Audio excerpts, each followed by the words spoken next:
democratically elected. I forget his name. What is his name? I'm gonna fuck it up.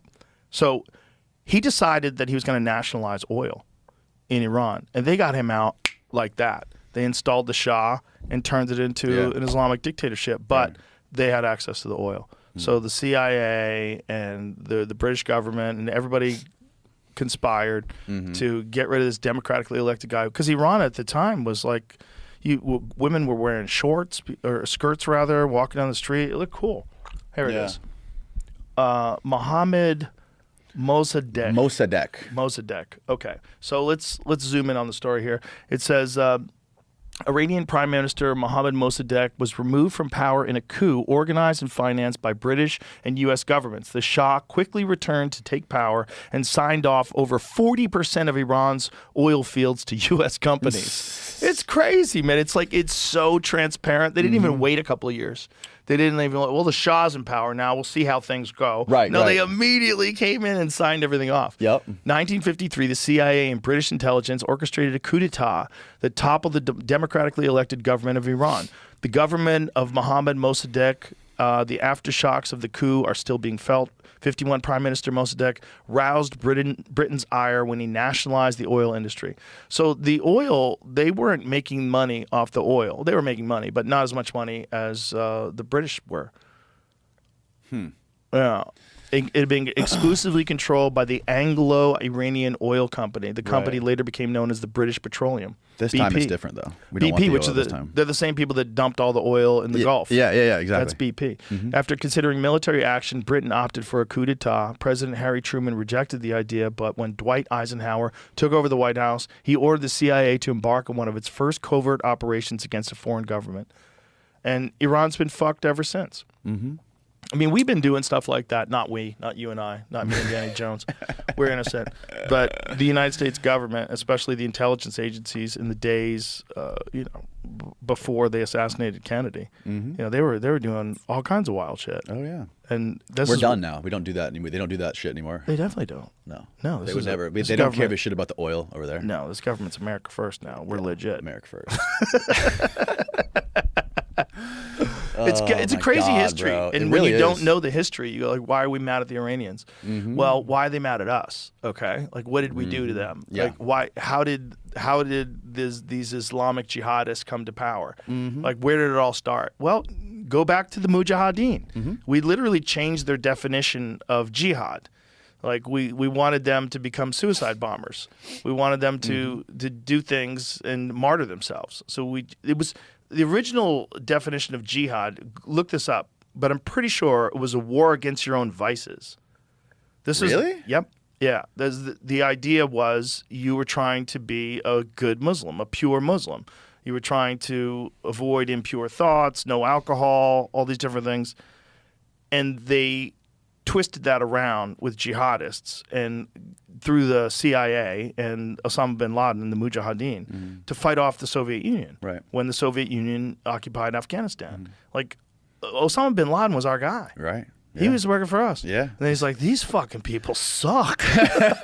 There was the story how his pancreas A struggle failed. against the enemies of Islam, a spiritual struggle within oneself against sin. Greatest jihad. Yeah. It sounds great. Isn't that interesting? A spiritual struggle within oneself against sin. Yeah, I mean, just reading it sounds like so. It seems like it's more than one definition. There's probably so many bastardized versions. The other one is declared a jihad against the scroll back down again. Struggle or fight against the enemies of Islam. So it's two things, but they made it. They did a lot of mind fucking to those people, and they put them on a war that they couldn't win, again, to try to do the same thing that they were doing with the rocket program, with everything else. They were trying to outspend the Soviets. They were trying to bankrupt them. Yeah. That part of the world is just like, how much of it has to do with the fact that we've been occupying that area, that part of the world for so long, and going out there, killing all the bad guys, and then the kids seeing their families being slaughtered, and then okay, we're going to eliminate terrorism, let's take out these bad guys. But then the kids grow up and you realize it's just the Hydra. You cut the head off and 3 grow back. Well, if you want to be even more cynical, we pay them and we arm them. Yes. and we left behind billions of dollars of shit Yeah. in Afghanistan that they use for parades now. They drive down the street with our our shit. tanks. Yeah. They have our Black Hawks flying overhead. That's all the shit we left. Billions of dollars. Like, you couldn't have got that out? Well, do you think they leave it there so that these people are always formidable and they always leave open the door to go back in? Yeah. I think so. I don't think that's the primary reason why they did it, but I've got to assume that that would be on the table if it's been on the table in the past. Arming people in the past has always been a thing that we do. I mean, there's a Bill Hicks joke about Iraq. You know, it's like, they have the most deadly weapons. How do you know? Well, we looked at the receipts.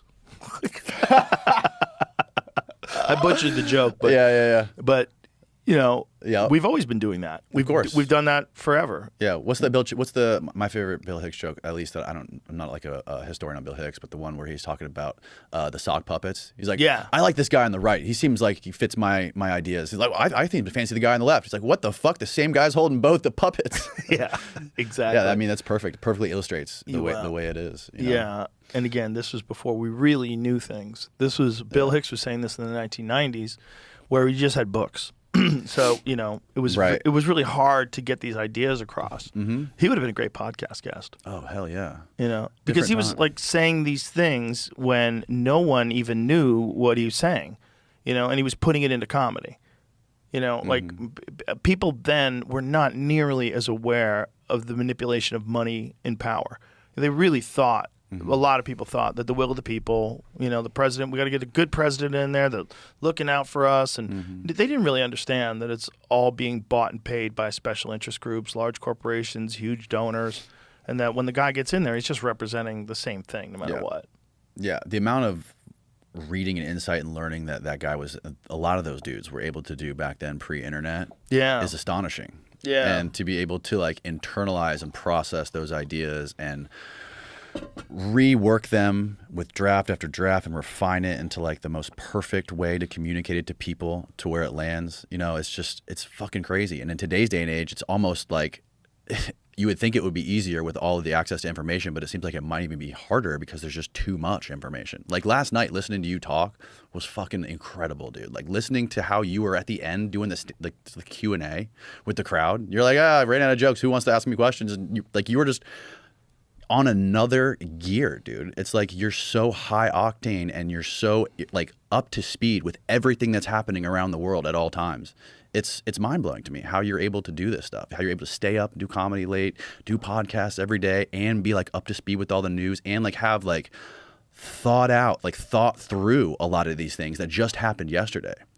I'm just fascinated by that, dude. Well, that's all I do. You know, when you only pay attention to fascinating things, like things that are interesting to you, and they're also interesting to the audience. But I mean, I don't have a regular job, right? So this is my job. Yeah. So it's my job to kind of pay attention to stuff. Yeah. You know, and have opinions on things. And then the tricky thing is taking those opinions and trying to make them funny. You know, trying to like put it in a way that's going to be hilarious on stage. What do you think about this Diddy thing that just happened this morning? Kind of crazy. He's free. I'll tell you what, Kurt Metzger called this from the beginning, and especially when he found out that Comey's daughter was going to be the judge. Did you know that? No, I did not. Yeah.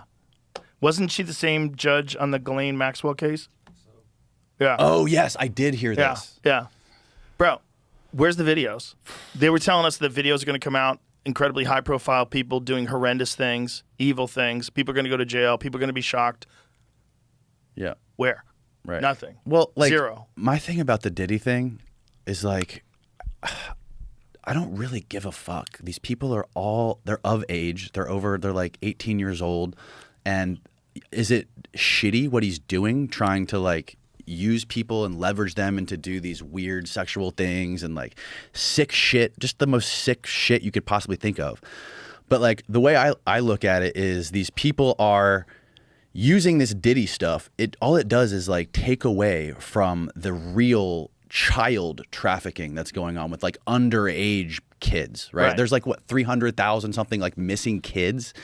Like talking about Diddy and his oil parties with these 18-year-olds, like, do I think it's good? No. I want to beat up their dad, but other than that, I don't really give a fuck if there's like 18 to 19-year-olds that are doing this stuff, as long as they're not being like actually like physically raped. But I mean, it seems like what's going on is just like this weird cultish thing where they slowly get creep closer and closer and closer to this thing. Like, oh, I'm here now. All these famous people are here. They're doing this. Like elaborate parties, lots of money, everything you want. The golden carrot at the end of the stick. Right. So the thing is, he's not even being charged for any of the things you just brought up. He's not being charged for blackmail, which is kind of crazy because, what did they do? Why did they tell us that there was all these videos of all these high-profile people and then silence, and then it never comes up once during the trial?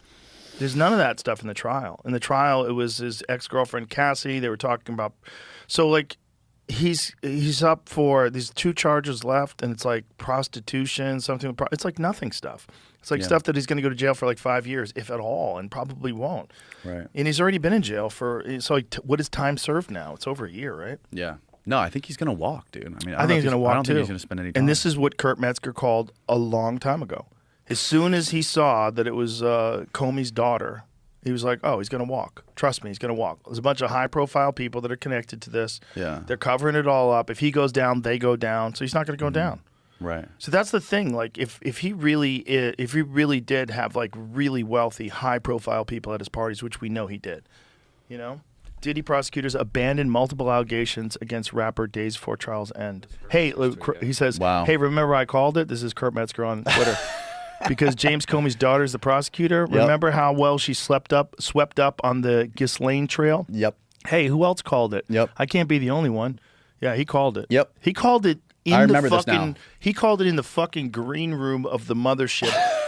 Right when he found out, he goes, he's going to walk. I'm like, what are you talking about? Have you heard these charges? Yeah. He's going to go to jail. Yeah. No, Metzger was right. Mm-hmm. Yep. And then we I don't know what happened with Ghislaine Maxwell. And you don't think What's they she could doing fake right the now? moon landing? Yeah. Shut the fuck up. Shut the fuck up. They've got videotape, and all of a sudden they don't. You know, you got the director of the FBI on this show saying there's no if there was, nothing you're looking for is on those tapes. Like, what? Why did they say there was thousands of hours of tapes of people doing horrible shit? Why did they say that? Right. Didn't Pam Bondi say that? What, are you talking about Epstein or Diddy? Yeah, Epstein. Yeah, she said it literally, I think, a week before you had the FBI director sitting here telling you there was nothing, right? She said something about that there was like thousands of hours of tapes of people doing horrible crimes. There is. And didn't the FBI dude say that there was nothing? Cash Patel said there's nothing you're looking for. Oh, okay. Okay. I mean, what am I going to do? I'm going to push back. Right. No, of course. I obviously, understand. He's saying what he has to say. Right. Mystery surrounds the Jeffrey Epstein files after Bondi claims tens of thousands of videos. Tens of thousands. Jesus Christ. I'll tell you what. Chill. Oh, my God. Was reviewing tens of thousands of videos, the wealthy financier with children or child porn. The comment made to reporters at the White House days after a similar remark to a stranger with a hidden camera raised the stakes for President Donald Trump's administration to prove it has in its possession previously unseen compelling documents. Or just bomb Iran, and everybody forgets Just bomb Iran, yeah. Everybody forgets about it.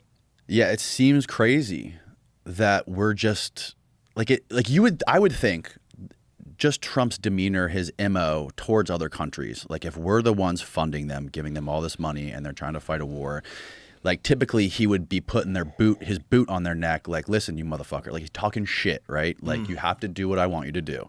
And it just seems like, and now I think it just came out a couple days ago that they're trying to prosecute Netanyahu, right? And then Trump's helping with it, I think, trying to help him, Netanyahu, in that whole rigmarole. Well, they're trying to try him while he's while he's in office, right? And I think he's trying to delay it because he's like, look, we're at war, right? And they decide to go through with it. Yeah.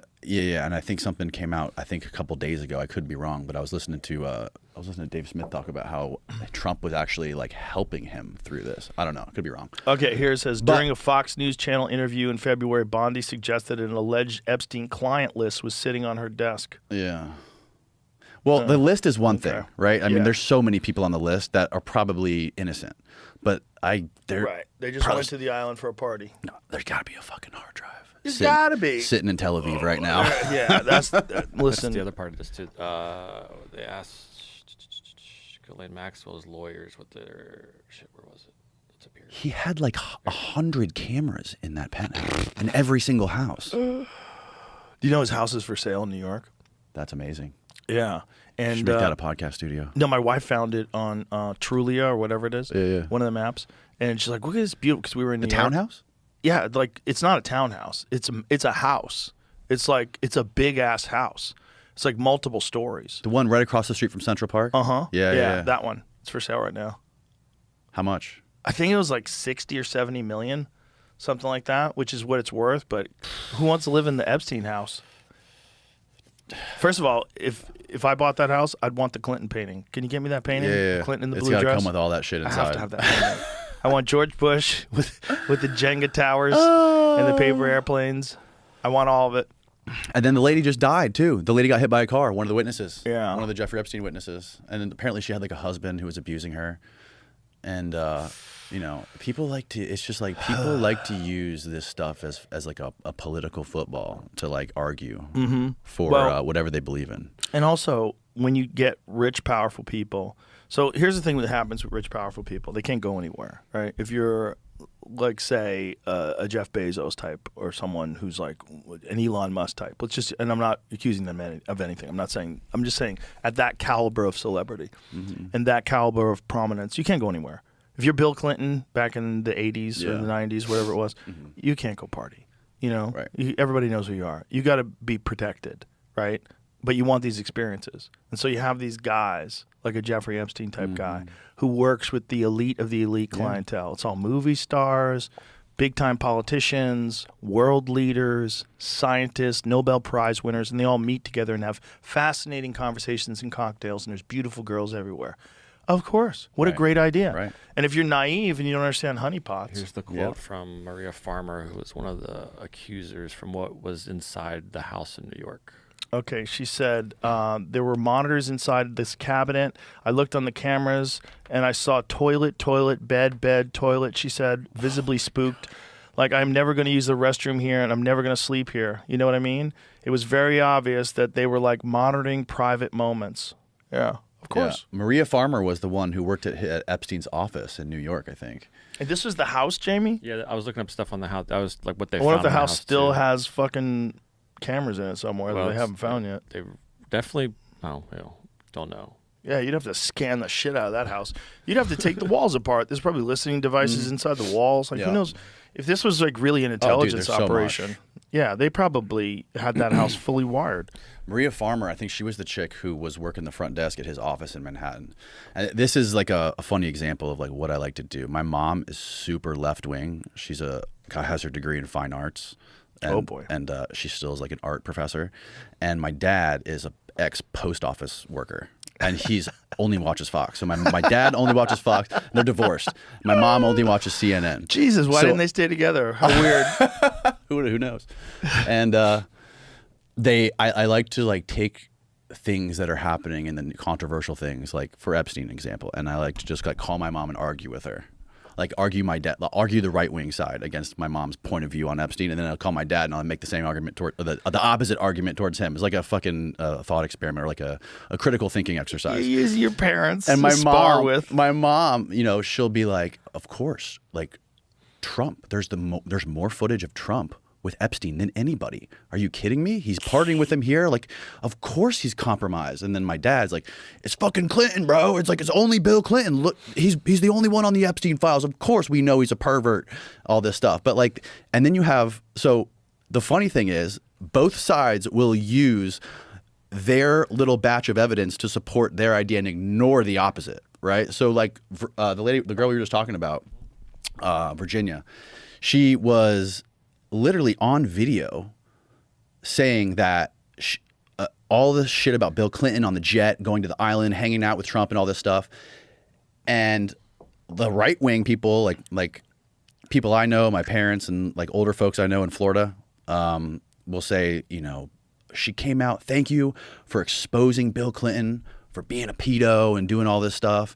And Virginia Giuffre, after this happened, she's like, you guys didn't listen to the whole fucking tape. She's like, I was telling you that Trump was at the penthouse 3 days a week and visiting him, but you guys don't want to hear that. And it's like, you know, it's just this weird thing. Like if you do the math, there's there's got to be, it's got to be so many high-level, powerful people that are somehow compromised. And do I think like Clinton and these guys are pedos? No, I don't think that at all. But if you were Jeffrey Epstein, you would, I think it's super plausible to assume that he would try to trick them with like a girl who looks old, right? Who is possibly like on the borderline of being 18. And you say, oh yeah, this girl, she's 18, 19, 20, whatever. Meanwhile, she's like 17 and they had no idea and they have video footage. And in like a court of law, if I'm the judge, I'm going to let them, like, of course, they fucking lied to him. And this is not like some young girl, obviously, but they lied. Yeah. But like in like the court of public opinion, you're never going to win in that case, right? Like if that comes out, you're fucked. You're fucked. I mean, you're fucked if you just go into the island to bang hookers. Like it's like they're of age. It's still like whatever he was doing. You preyed on people's desire for experiences and vice. Yes. And all these powerful people who, again, they can't just go call a hooker and the hooker goes, oh my God, I just blew Bill Gates. This is nuts. You know what I mean? Like, you can't trust them. So you have to trust someone who really has a lockdown organization. And they felt like he did. Yeah. And that's why they all hung out with him even after he got arrested. This is what's crazy. That is crazy. A lot of Bill Gates meetings with him were after he was prosecuted. And he got this little slap on the wrist, and he got essentially home detainment. And I think he had to do like weekends at the jail. Like it was like great for underage sex for, you know, what's supposed to be a felony.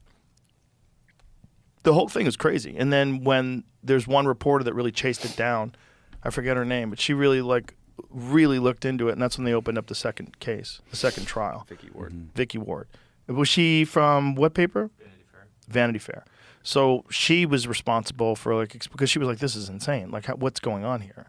And then there was the sheriff that had arrested him, said that I was told he was intelligence. And I mean, you got to think, man, if a guy like that is running these kind of parties with all these rich and powerful people, how many different worldwide decisions can be manipulated because of these people and the compromises you have on them. Right. It's really a brilliant thing to do. Yeah. From an intelligence perspective.